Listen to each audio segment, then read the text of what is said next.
Bienvenidos un día más a estos diálogos abiertos.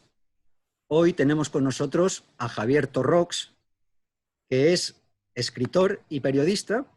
Él es licenciado en filología también, es en filología inglesa por la Universidad de Granada, hizo un máster de periodismo en la Universidad del País Vasco, es también traductor de inglés a español, ha escrito en varios medios del grupo Vocento y es autor de los libros La sencillez de las cosas, del Viejo Topo, y Golpe a la Nación, de Editorial Manuscritos. Ha publicado artículos en La Voz de Cádiz y en El Independiente de Cádiz, y en otros periódicos y revistas online. Y en la actualidad está también trabajando en su próximo libro. ¿Cómo estás, Javier? Muy bien, Cristóbal, encantado de saludarte y muy agradecido por tu invitación. Pues nada, vamos, si te parece, vamos a empezar hablando de la actualidad política, dado que tú eres uno de los grandes analistas que hay en Twitter, de esas voces libres, que la verdad es unos hilos muy trabajados, muy bien pensados, muy bien redactados, y entonces me interesa mucho hablar contigo de todo lo que está pasando, y después en una segunda parte de la entrevista hablaremos del tema de tu libro más reciente, de Golpe a la Nación, que es todo el asunto del separatismo. Entonces, para empezar, pues nos toca hablar de la gestión de la pandemia. El gobierno habla de 27.000 muertos, en otros sitios no se sabe, unos hablan de 30.000, de 40.000, de 50.000. Yo creo que las cifras más acercadas de los que han tenido en cuenta los fallecimientos en comunidades autónomas, los informes que hay, los de las morgues, etcétera, pues están en unas 42.000, lo cual situaría a España como el país con más número de muertos por cada 100.000 habitantes. ¿Qué te ha parecido la gestión que han hecho nuestras autoridades de esta crisis de la pandemia? Bueno, la gestión del gobierno, yo creo que si hubiera que reducir, para describirla, reducirla a una palabra, a una única palabra, yo creo que la palabra más apropiada sería calamidad. Ha sido una absoluta calamidad, ha sido todo un desastre. Aun al margen del número de personas que hayan podido fallecer debido a esta epidemia, si han sido 27.000 como dice el gobierno de forma diaria, si han sido 29.000, que es la cifra que al parecer el gobierno le ha trasladado a la Organización Mundial de la Salud, si han sido 43.000 como dice el sistema, no recuerdo ya si el INE o el Instituto Carlos III, ahí hay otra cifra también de 49.000. Esta confusión, este baile de cifras, mi impresión es que tiene como objetivo que el gobierno pretende sumir a la población en una confusión absoluta, que la gente ya no sepa a qué atenerse, y hemos llegado al punto en el que, para no errar en el número de fallecidos, empezamos a utilizar expresiones como decenas de miles, con lo que ya lo mismo vale esa expresión de decenas de miles para 20.000 que para 50.000. Entonces, yo lo que me pregunto con esto es, ¿dónde están los nombres de estos fallecidos? Porque claro, si el gobierno le pusiera nombres y apellidos a cada uno de ellos, ya sería imposible que nos engañara con las cifras. Pero bueno, esto es una petición que tampoco es que creo yo que sea especialmente trascendental. En cualquier caso, una epidemia de estas características, evidentemente ningún gobierno la puede prever. Sí que puede tener protocolos más o menos previstos en función de epidemias conocidas, pero claro, epidemias de esta fortaleza que provocan tal número de fallecidos en todo el ancho del orbe, pues esto tampoco sucede de forma habitual. De tal modo que cada vez que sucede, la generación que la soporta, la generación que la sufre, ya no tiene memoria de la vez previa en la que sucedió, con lo que es más complicado establecer de forma realista una capacidad de reacción que en realidad sea capaz de hacer frente a la epidemia. Yo eso lo puedo entender y es comprensible que eso dé lugar a errores no intencionados por parte de las personas encargadas de gestionar la situación. Ahora, lo que no es admisible es que se produzcan alertas y una tras otra esas alertas sean ignoradas, omitidas, obviadas por quien tenía la obligación de prestar atención a esas alertas. Eligieron consciente y deliberadamente no prestar atención a esas alertas por las razones que algún día supongo que tendrán que explicar ante los tribunales de justicia. No sé si sucederá o no así, aunque yo creo que debería suceder así, que tengan que dar explicaciones de su gestión ante los tribunales de justicia. Y bueno, lo que quería decir con esto es que al margen de que se pudiera o no prever una epidemia de este tipo, de lo que me da la impresión que es muy difícil dudar es que la gestión del gobierno ha sido negligente. Sí, al respecto de eso está un tema muy peliagudo, que es el de las órdenes que se dieron a las residencias de ancianos. Aquí hay una ceremonia de la confusión en la que parece que unos se echan la culpa a otro, el gobierno culpa, en su caso el vicepresidente, Pablo Iglesias, culpa a las comunidades autónomas, especialmente a la Comunidad de Madrid, por ese dejar desatendidos a los ancianos de las residencias. Otros culpan a Pablo Iglesias, que asumieron las competencias de la gestión de toda la crisis sanitarias. Otros, Pablo Iglesias también culpa a los propios propietarios de las residencias, que según él son fondos buitres, etc.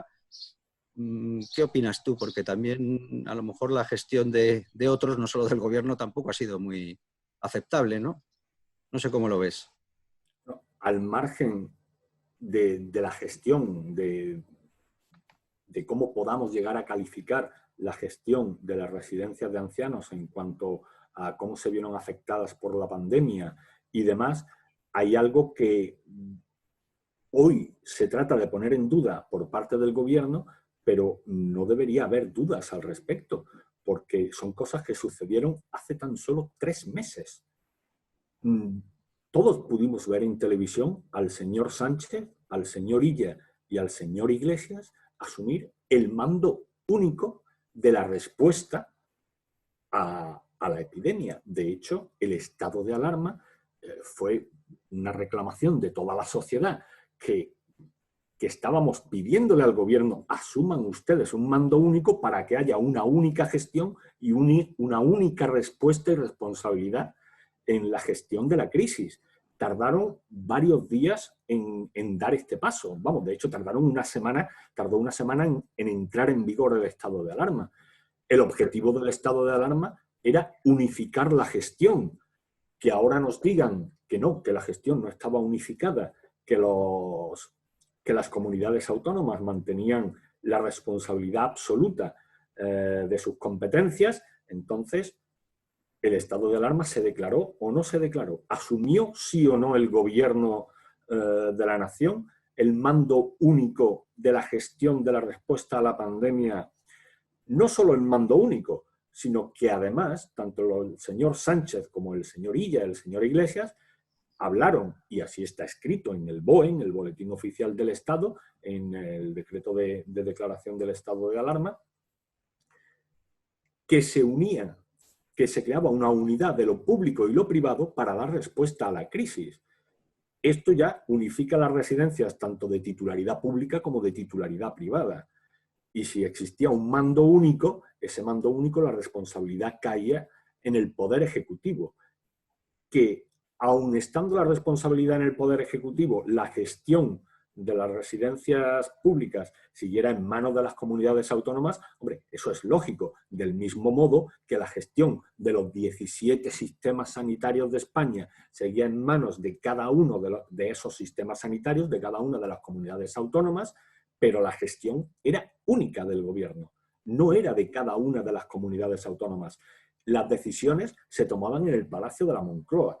Que quieran ahora contarnos una historia distinta a esta realidad que todos hemos podido ver y que está publicada en negro sobre blanco en el Boletín Oficial del Estado, la verdad, no sé si calificarlo como un chiste de mal gusto, pero es inaudito que pretendan engañarnos de este modo con 20.000 ancianos fallecidos.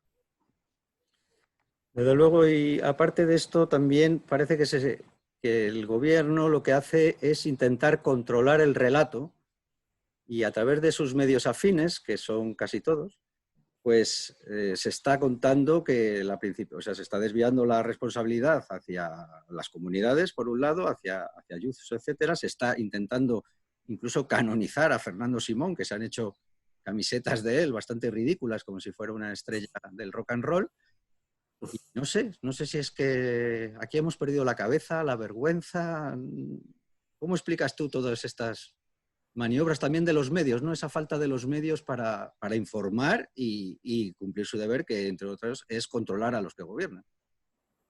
A mí me da la impresión de que hay una inversión de valores. Lo blanco pasa a ser negro, lo negro pasa a ser blanco, y lo que es verdad es mentira, lo que es mentira es verdad, y cualquier vicio es hoy galardonado como una virtud. De este modo sucede lo que estamos viendo. Tratan de hacernos pasar hechos que hemos visto hace tan solo unas semanas, tratan de negarlos, como si no tuviéramos capacidad de recordar lo que ha sucedido hace 3 semanas. Es algo muy similar a lo que se puso en marcha con la Ley de Memoria Histórica, el establecimiento de una verdad oficial, como si la memoria, que es individual y de cada persona, pudiera ser establecido desde los poderes del Estado. Ni tan siquiera la historia puede ser establecida por los poderes del Estado. Eso es una tarea que tendrán que realizar los historiadores. Es absurdo que pretendan contarnos una historia distinta a la que hemos vivido. No ya tan solo la ley en lo que respecta a la Ley de Memoria Histórica, sino lo que está sucediendo en estos meses, en estas semanas. Nos cuentan una historia distinta a la que hemos visto en la realidad. Y entonces es absolutamente inaudito que una pléyade de medios de comunicación sigan el relato del Poder Ejecutivo, que pretende establecer como cierto lo que no ha sucedido. Por ejemplo, el presidente del gobierno, el señor Sánchez, habla constantemente de que este gobierno ha realizado un ejercicio de transparencia en dar información, cuando nos encontramos que el propio portal que se llama así de transparencia está cerrado, cuando las contrataciones de material sanitario se han realizado a empresas de las que el gobierno no tenía conocimiento de su dirección, o decía no tener conocimiento, porque al cabo de unas semanas acababa por publicarse en el BOE una corrección de errores en las que ya se iban estableciendo las direcciones fiscales de estas empresas con las que contrataba la adquisición de material sanitario. Y claro, nos encontrábamos con empresas que estaban en chalés en Suiza y cosas de este tipo. Lo que está sucediendo, tengo yo la impresión, es un intento absolutamente burdo de establecimiento de una realidad alternativa, y lo inaudito no es que traten de establecer esta realidad alternativa, lo inaudito es que no suceda algo que sería lo lógico, y es que absolutamente todos los medios de comunicación reaccionaran al unísono pidiendo explicaciones. ¿Qué es esto? ¿Pero cómo pretendéis engañarnos?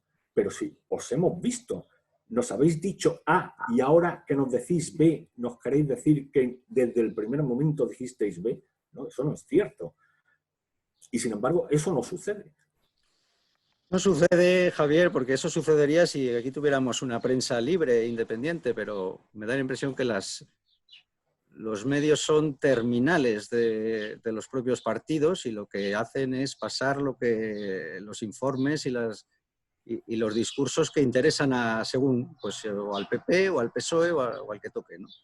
Entonces, lo mismo estamos viendo, por ejemplo, con el caso de lo del 8M, ¿no? Que parece que cuando menos fue imprudente permitir que se celebrara esa manifestación y el resto de actos que hubo esos días, pero ahora parece que desde el Ministerio de Igualdad pues, se viene a decir que si criticas aquello es que eres machista, etc. Claro, ese es el relato que tratan de imponer desde el Poder Ejecutivo, cuando lo cierto es que el problema no es que hubiera 8M, manifestaciones el 8M. Esa es la síntesis de lo que sucedió aquel día. El problema es que para que pudiera haber 8M, tuvo que haber todo, porque evidentemente el gobierno no podía prohibir todo tipo de eventos públicos por un riesgo sanitario, al mismo tiempo que permitía la realización de manifestaciones en toda España con el mismo peligro sanitario, el mismo riesgo sanitario.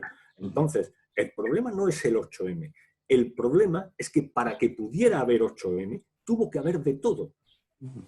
En un momento en el que el gobierno tenía conocimiento de que la epidemia ya se había extendido por toda España, que ya existían diversos focos y que el número de contagiados estaba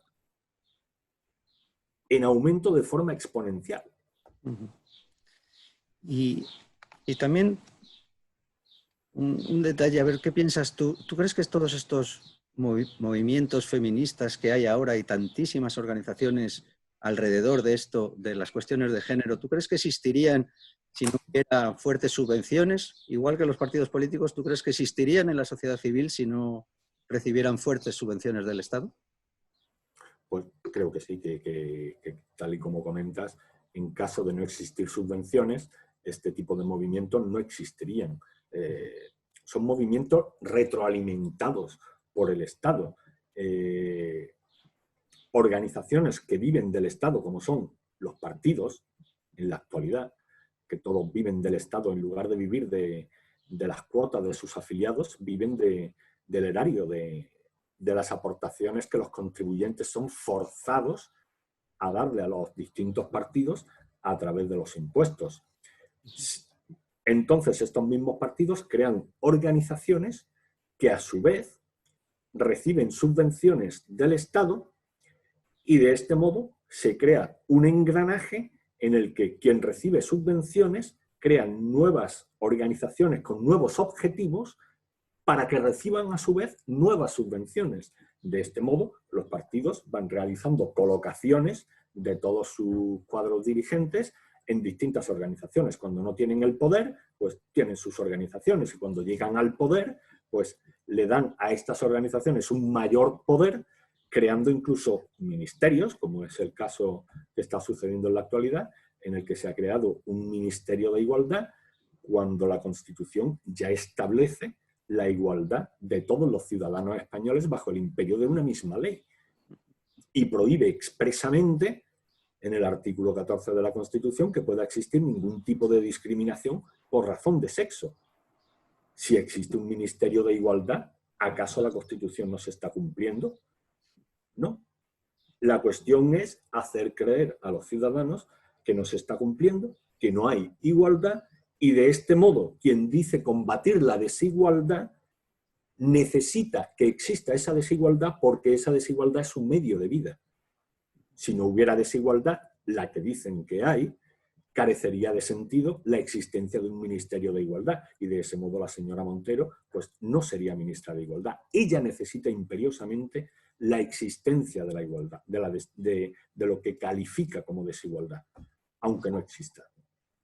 Sí, a ese respecto, justamente ahora ha trascendido una carta que ha mandado el Ministerio de Igualdad a una empresa de juguetes, creo, porque había unos cartelitos que decía que entran las reinas y aquí entran los guerreros, no sé cómo era el texto exactamente, pero que le ha parecido al Ministerio que tiene que escribir a una empresa y pedirle que cambie los juguetes que fabrica porque no son igualitarios. Eso por un lado, pero por otro lado estamos viendo todo unos problemas de censura creciente en las redes, peticiones a la Guardia Civil de que monitorice a aquellos que protestan, se identifica a los que se manifiestan, por ejemplo, cerca de la casa de Pablo Iglesias, se ha destituido a varios altos cargos de la Guardia Civil, se rastrean las pancartas o quién pone banderas en su casa, etcétera. ¿Estamos yendo a una deriva totalitaria? Más que ir camino de una deriva totalitaria, yo creo que estamos ya inmersos en ella, absolutamente inmersos. El ejemplo que ponías al inicio de esta última intervención tuya, Cristóbal, pone esto de manifiesto.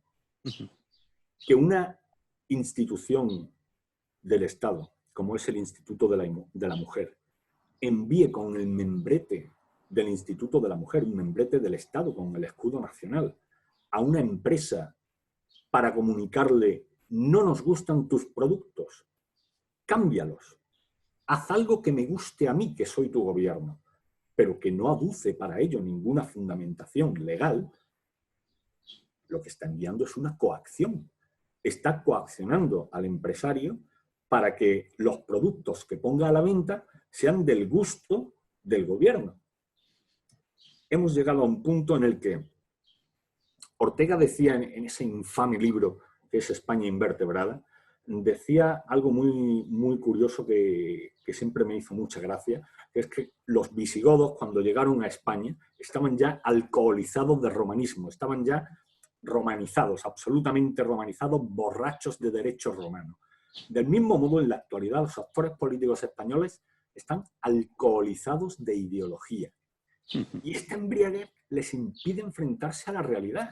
Son rehenes de su autocoacción ideológica. Se han convertido en enemigos de la razón y de la racionalidad porque solo pretenden encontrar, cuando miran a su alrededor, solo esperan encontrar aquello que verifique lo que afirman. Y claro, lo encuentran.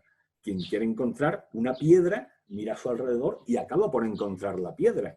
Pues de este modo está sucediendo algo parecido. Y esto está dando lugar, como comentabas anteriormente, a situaciones de no que vayamos a una deriva totalitaria, sino que estamos ya inmersos en ella.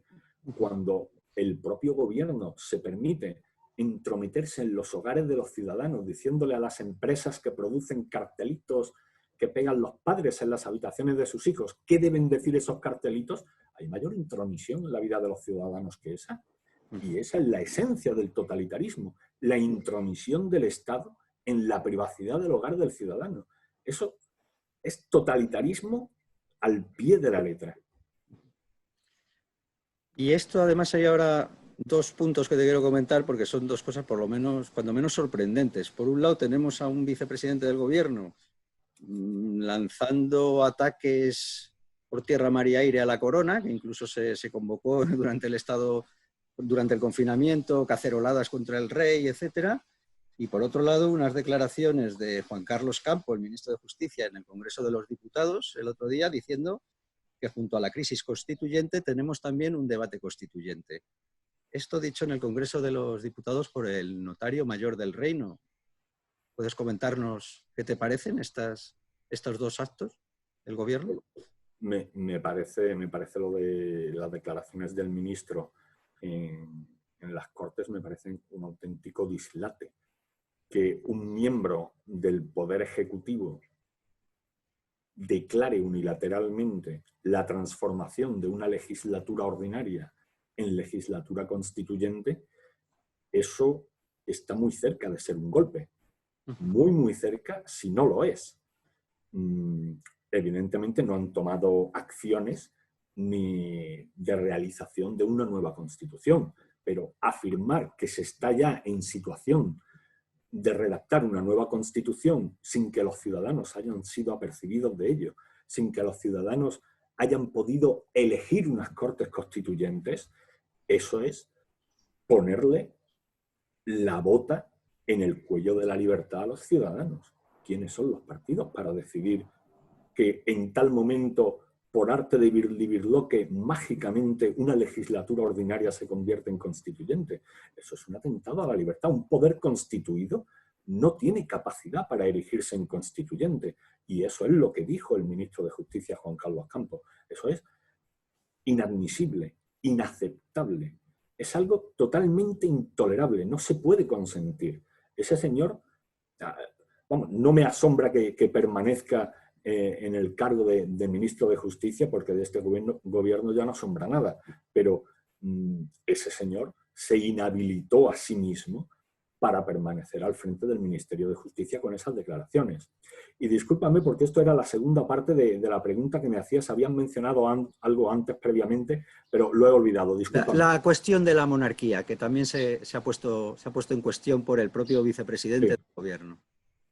Sí, claro. El vicepresidente del gobierno, el señor Iglesias, está en la misma historia de la que hablábamos antes, que guarda un correlato con las declaraciones del ministro de Justicia. El señor Iglesias quiere provocar un proceso constituyente estando él en el poder para ser él, como poder constituido, el que establezca las reglas del juego que son inherentes al proceso constituyente. El proceso constituyente lo que hace es elaborar una nueva constitución, y una nueva constitución no es otra cosa que el establecimiento de las reglas del juego político. Pero claro, el señor Iglesias quiere dirigir cuáles van a ser esas reglas del juego político en el futuro. Quiere el poder absoluto, eso va por descontado. Pero ¿por qué se está...? La pregunta, creo yo, que es no tanto hacia dónde dirigen ese proceso constituyente que puedan pretender poner en marcha, que evidentemente tanto Podemos como el PSOE, especialmente Podemos, quieren con ello atacar a la monarquía, que la cuestión de monarquía sí, monarquía no, yo soy republicano, pero en este momento, y tal y como están las cosas con los separatistas en Cataluña, no cabe la menor duda de que el mayor servicio que ha prestado ninguna institución existente hoy en España, la unidad de la nación española, ese servicio que lo ha prestado ha sido la corona, porque el gobierno le dio la espalda a la nación española, el poder legislativo le dio la espalda a la nación española, y el poder judicial, con la sentencia a los rebeldes de la Generalidad de Cataluña, también le dio la espalda a la nación española.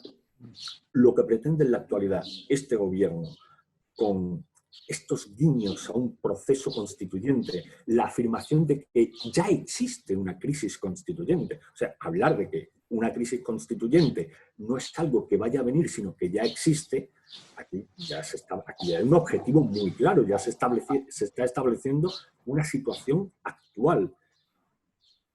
¿Por qué están haciendo esto? Mi impresión es la siguiente. Este gobierno, a raíz de la gestión de la pandemia, se ve a sí mismo en una situación absolutamente insostenible. Son 50.000 fallecidos los que tienen su haber.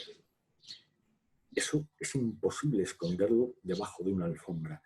No hay máquina mediática ni de propaganda capaz de esconder a 50.000 fallecidos, porque son 50.000 familias echando de menos a un ser humano, a un ciudadano español que ya no está. No salimos más fuertes, salimos menos, porque somos 50.000 ciudadanos menos.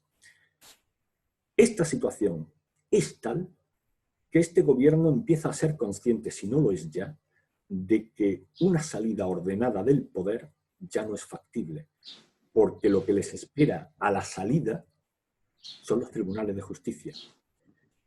Y no hay forma de evitar eso, creo yo. O bien huyen de España o se quedan aquí y afrontan su responsabilidad, que yo creo y espero que habrá de dilucidarse en los tribunales de justicia.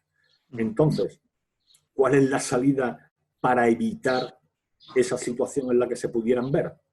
Pues dar una sonada mediante la que poder perpetuarse en el poder de forma indefinida. Y de ahí creo yo que viene esta insistencia en que ya existe una crisis constituyente.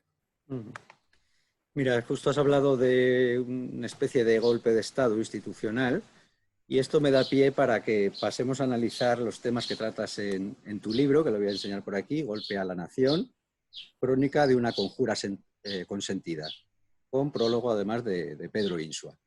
Un libro que recomiendo a todos. Has hablado de golpe de Estado y en el libro había gente que hablaba también de golpe de Estado, ya refiriéndose al golpe separatista, pero tú, con mucha precisión, lo llamas golpe a la nación. Si puedes explicar este concepto, qué se diferencia de por qué lo llamas golpe a la nación y no golpe de Estado, te lo agradezco. Sí. Golpe de Estado, prácticamente todo el mundo le intuye un significado a qué es un golpe de Estado. Todo el mundo tiene una idea más o menos de qué es un golpe de Estado, en qué consiste y quién lo ejecuta. El acervo popular pues, suele identificar el golpe de Estado pues, con una sonada militar. Pero el golpe de Estado, si nos atenemos a la naturaleza política del acontecimiento, el golpe de Estado es una acción de fuerza que va dirigida a subvertir el orden jurídico de un poder constituido, de algo que ya existe y que está en ejercicio. Esto, lo constituido, es lo que aparece descrito en una Constitución, en la Constitución. La Constitución dice cuál es la forma del Estado en España, dice cuál es la forma de gobierno, cuáles son los medios de elección del gobierno. Entonces, tenemos un rey, tenemos un gobierno, tenemos unas cortes. Todo eso son poderes constituidos. Y son constituidos por la Constitución. Pero, ¿de dónde le viene el poder a la Constitución para crear todas estas instituciones? Le viene de un poder que está exclusivamente y de forma colectiva en manos de la nación que es titular de ese poder. Solo la nación tiene capacidad legítima para establecer en una Constitución cuáles son las reglas del juego político. De este modo es la nación la que crea cuál es la forma del Estado, cuáles son los medios de elección del gobierno, cuáles son los medios de elección del poder legislativo y demás. Entonces, un golpe de Estado es toda acción de fuerza que ataca a uno de estos poderes constituidos. El golpe a la nación no. El golpe a la nación no ataca al gobierno, no ataca a la forma del Estado, no ataca al poder legislativo. El golpe a la nación es más grave que el golpe de Estado porque lo que ataca es lo que está por encima de los poderes constituidos. Ataca a lo constituyente, a lo que tiene la capacidad creadora de una constitución. ¿Por qué ataca a lo constituyente? Porque ataca a la nación. ¿Y por qué ataca a la nación? Porque trata de disminuir el número y las personas que eran integrantes de la nación hasta el momento del golpe. Cuando la Generalidad de Cataluña declara la independencia de Cataluña, no solo se queda de forma unilateral, se arroga la propiedad de un territorio, de una parte del territorio nacional, es que también se arroga la propiedad de todos los individuos que viven en ese territorio. De este modo, la nación no solo ve mermado su territorio, sino también el número de personas que la integran. Y la nación, la reunión de todas las personas que son nativas de una nación determinada, es el sujeto constituyente de esa nación. Esa reunión de personas son las que tienen capacidad para crear una constitución. Entonces, al declarar la Generalidad de Cataluña la independencia de Cataluña o pretender establecer una independencia política de Cataluña, lo que en realidad está haciendo es dar un golpe a la nación porque está rompiendo la unidad de la nación y con ello está rompiendo la unidad del sujeto constituyente, que es el origen último y la garantía última de la legalidad y de la legitimidad de todos los poderes constituidos. El libro lo escribiste mientras se estaba, a lo largo del tiempo que se estaba celebrando el juicio, pero vamos, fue antes de que saliera la sentencia del Supremo. Me acuerdo que en esa época es cuando tú y yo nos conocimos, porque en las trincheras de Twitter, combatiendo el separatismo, pues ahí algunos nos fuimos haciendo notar y haciendo amigos, ¿no? Nosotros nos conocimos ahí. Y entonces me acuerdo que lo comentábamos, claro, tú en el libro haces un estudio tan minucioso donde has consultado tantísimos documentos, actas del Parlamento de Cataluña, informes de todo tipo, declaraciones a medios. Bueno, leyendo tu libro queda clarísimo que se cumplían todos los ilícitos penales que pedía en principio la Fiscalía y cuando comentábamos tú y yo, pues esperábamos, yo creo, una sentencia mucho más firme. ¿Te decepcionó la sentencia del Supremo cuando salió? Sí, sí, no puedo negarlo. Yo no soy jurista, no puedo decir de forma técnica qué es lo que estuvo bien, estuvo mal, pero es evidente que no se trató de una sedición, que se trató de una rebelión porque las razones que aduce la sentencia, el Tribunal Supremo, para calificarlo como sedición y no como rebelión, fue que no basta con que los actores que impulsaron la acción delictiva lograran llevar a efecto su propósito. La sentencia habla de una ensoñación, pero el que aquello fuera una ensoñación, que fuera un imposible, no implica que el delito fuera menor, porque del mismo modo el tribunal militar que juzgó el golpe del 23F pudiera haber dicho, no, esto en realidad fue una ensoñación porque no tuvieron éxito, y entonces rebajar la pena, y esa pena no se rebajó. Fueron condenados por rebelión militar, y justamente lo fueron, en justicia. Y a mí me pareció muy decepcionante la sentencia también, porque me da la impresión de que derriba por completo todo el proceso de instrucción realizado en los meses previos por el instructor, por el juez Pablo, el magistrado Pablo Llarena. Creo que esto sienta un muy mal precedente, porque como decía el diplomático Diego Saavedra Fajardo, en cuestiones de sediciones y rebeliones, cuando la multitud no ve pronto el castigo, se ensoberbece y acaba reiterando su delito. Me da la impresión de que esta rebaja de la pena, unida al hecho de que en apenas un par de meses ya estaban los condenados, los ya sediciosos convictos por sentencia firme, estaban ya saliendo a la calle, pues esto parece que no hubiera estado, que no haya sido penado con la contundencia que debería proporcional a la enorme gravedad del delito que perpetraron. Y ahora con todo esto del coronavirus, bueno, el tema separatista parece que ha pasado de la actualidad informativa.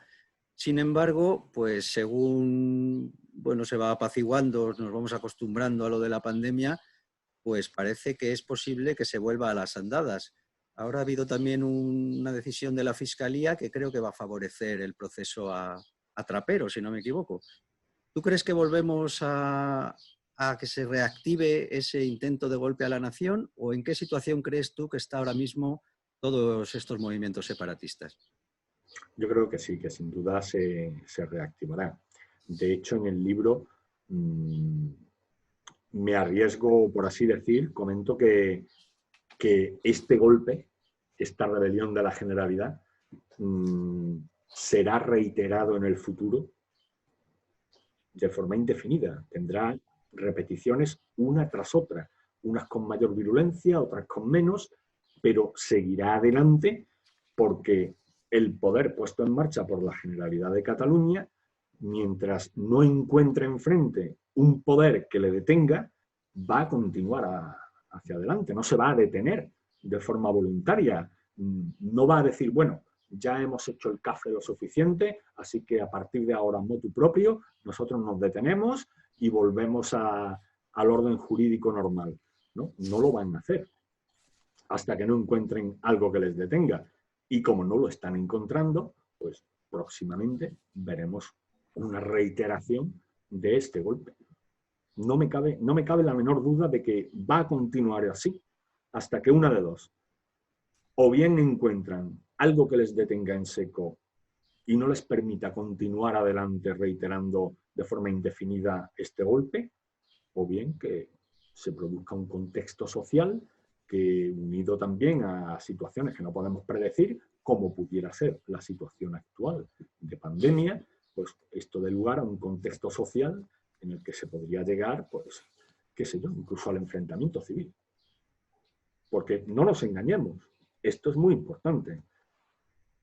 Una declaración de independencia, esto es algo que comento también en el libro, una declaración de independencia es, por su propia naturaleza, una declaración de guerra. Declarar la independencia de una porción de España no es un expediente administrativo como han pretendido en la Generalidad o incluso el señor Rajoy parecía creer también. No, no, esto es algo muy serio, ¿eh? Muy serio. Así es, y por otro lado se ven unos cantos federalistas o incluso confederalistas en ciertos integrantes del estado de partidos. También incluso se escucha a catedráticos de Derecho Constitucional, que no sé dónde han conseguido el título, que proponen una solución federal. Sería un caso inaudito, ¿no?, de un país que es unitario y se transforma en Estado federal. ¿Cómo ves tú todos estos planteamientos que hacen?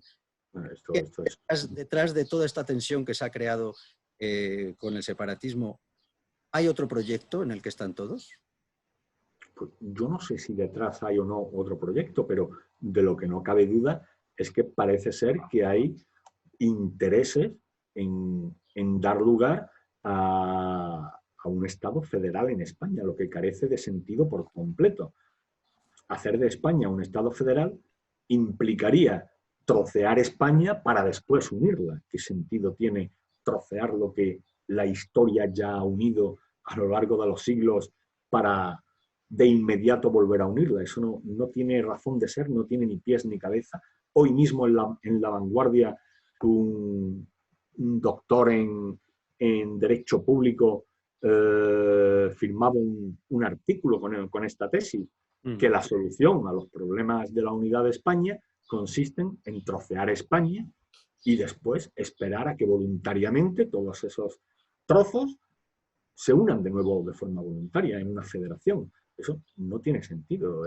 Es desafiar a los hados, es llamar al destino a crear aquí un problema bastante grave. No tiene ni pies ni cabeza. Luego, también hay que tener en cuenta que todo este meollo federalista, creo yo que viene de los actores políticos españoles actuales, que no tienen muy claro en qué consistió la Primera República, el enfrentamiento entre unitaristas y federalistas. No tienen muy claro qué era eso de la España federal y la República federal, porque ahora nos hablan de Alemania, que tenemos que mirar a Alemania, que la referencia tiene que ser Alemania. Pues hay que estar muy loco para pretender que el país que ha provocado 2 guerras mundiales en los últimos 100 años sea nuestra referencia.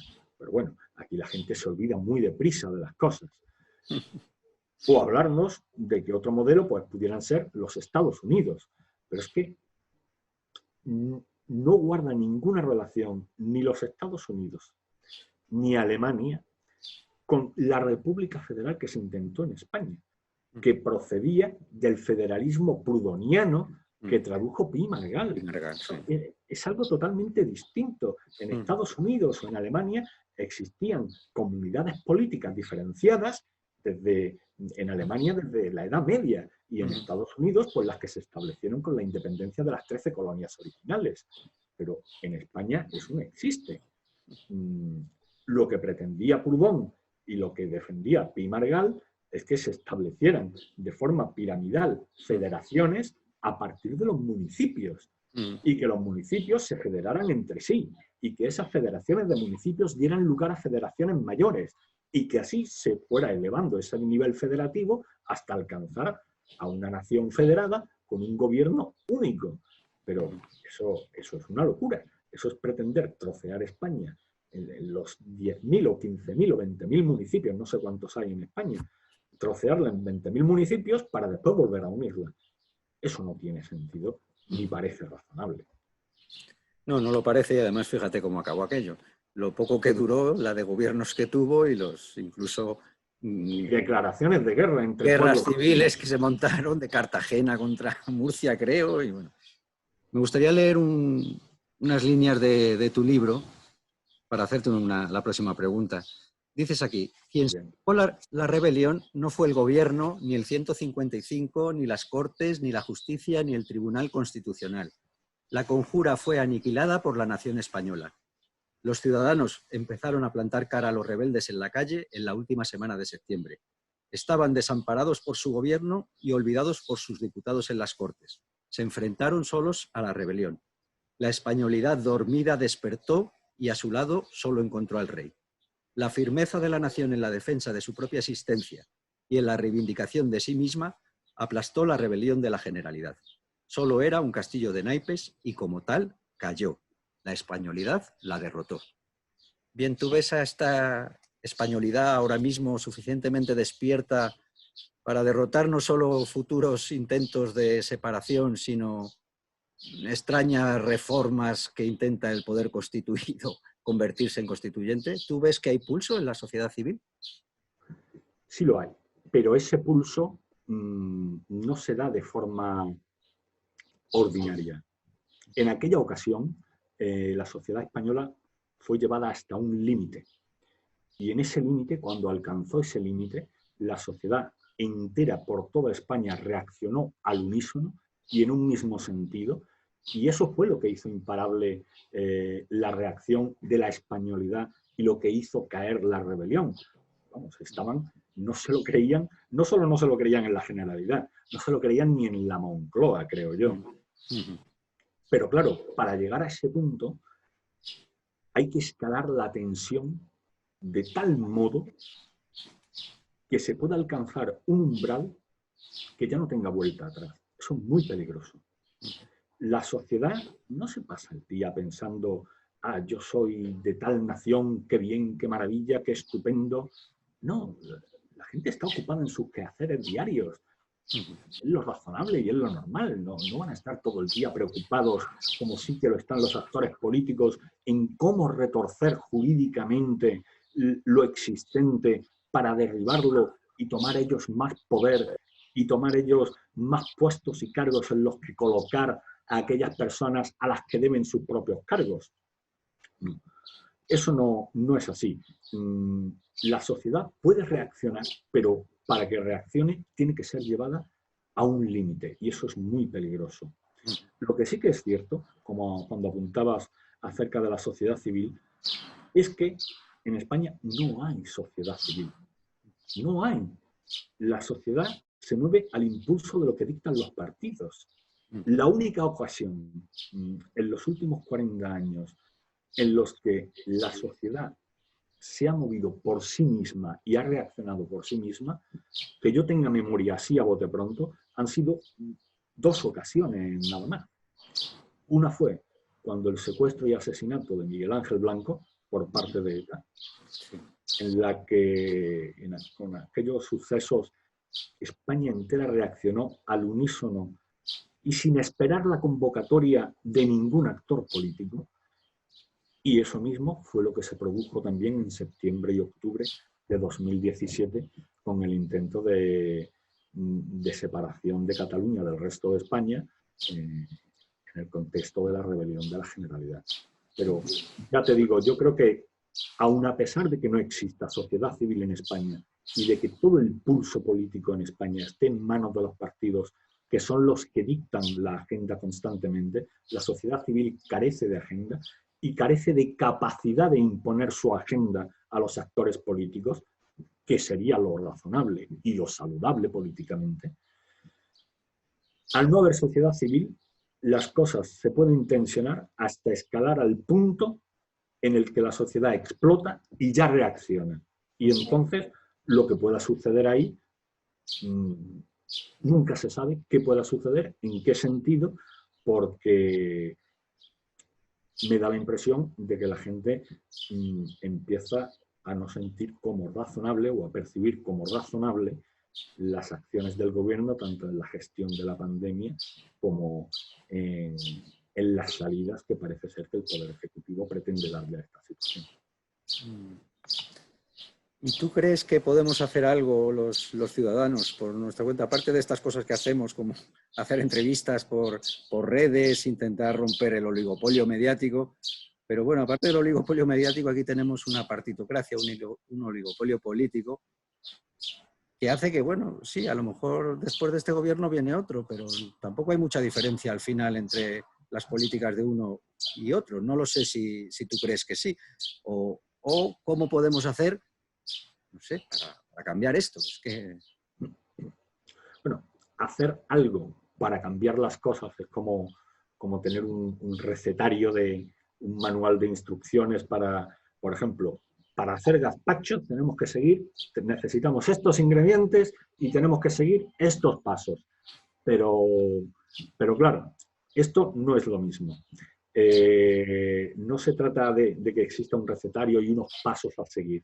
Eso no existe. Los pasos lo va dictando la actualidad y los acontecimientos. Lo más que podemos hacer es tener abiertos canales de este tipo en los que poder expresar opiniones distintas a las que se oyen y se distribuyen en los grandes medios de comunicación y en las grandes plataformas audiovisuales, hacer llegar estos mensajes a la sociedad de que existen alternativas, de que existe la posibilidad de poder elegir de forma directa al gobierno y en una elección separada a los diputados. Existe la posibilidad de que el mandato de cada diputado por distrito sea elegido de forma uninominal y que ese mandato sea revocable por parte de los mismos electores que han elegido al diputado en cuestión. Y claro, existen muchas posibilidades de mejorar las cosas y las reglas del juego político, pero tampoco podemos pretender implementarlas todas de repente con éxito, porque ni tan siquiera la sociedad es consciente de la existencia de estas posibilidades. ¿Qué podemos hacer? Pues seguir insistiendo y mantenernos firmes y tener muy fijas distintas metas, dado que no se puede pretender que la separación de poderes mediante la elección separada de poder ejecutivo y poder legislativo sea un hecho de hoy para mañana. Quizá eso no es factible, de acuerdo, pero quizá sea factible conseguir algún día una reforma electoral mediante la que los ciudadanos puedan elegir de forma directa a sus diputados en distritos pequeños, en elecciones uninominales, y en la que los diputados sean elegidos por mayoría absoluta a doble vuelta si fuera necesario. Y de ese modo empezar a dar pasos hasta alcanzar pues, la plena separación de poderes. Pues ojalá, ojalá, Javier. Pues ya para terminar, solamente que he visto que decías que estabas escribiendo un libro, ¿no? Si no te he entendido mal, al principio me has comentado. Pues si nos quieres adelantar de qué se trata, ¿es también un ensayo político o es otra? Sí, es un ensayo, pero prefiero no adelantar acontecimientos porque, claro, estamos